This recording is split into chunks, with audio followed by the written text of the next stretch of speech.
ഓം ശ്രീ ഗുരുഭ്യോ നമ. മക്കളുടെ ചോദ്യങ്ങൾക്ക് ഉത്തരം കൊടുക്കവേ അമ്മ പറഞ്ഞു, പ്രേമമാണ് എല്ലായിടത്തും എല്ലാവരിലും ഉള്ളത്. ഭൗതിക ലോകത്തെ വിജയം പോലും ഉപാധികളില്ലാത്ത പ്രേമത്തെ തന്നെ ആശ്രയിച്ചാണ് നിലനിൽക്കുന്നത്. അമ്മ ഇങ്ങനെ പറഞ്ഞപ്പോൾ ഇക്കാര്യം ചിലർക്ക് ഉൾക്കൊള്ളാനായില്ല. അത് മനസ്സിലാക്കിക്കൊണ്ട് തന്നെ കരുണാമയി വിശദീകരിച്ചു. മക്കളെ, ശാസ്ത്രജ്ഞന്റെ ജോലിയും പ്രേമം കൊണ്ടാണ്.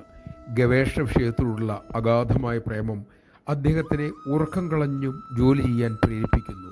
ആരെ വേണമെങ്കിലും എടുത്തോളൂ, ഈ പ്രേമം പല ഭാവത്തിൽ അവരിൽ കാണാം. ശരിയായ ഏകാഗ്രത ഉണ്ടാകുന്നതും പ്രേമത്തിൽ നിന്നാണ്. പക്ഷേ ശാസ്ത്രജ്ഞന്റെ സ്നേഹം ഗവേഷണ വിഷയത്തിൽ മാത്രം ഒതുങ്ങുന്നു.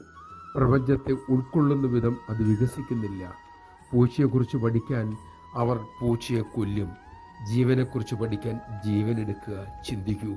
പക്ഷേ ഋഷി അങ്ങനെയല്ല. സ്നേഹിച്ച് താതാത്മ്യം പ്രാപിച്ച് ജീവനെ അറിയുന്നു. നമഃശിവായ.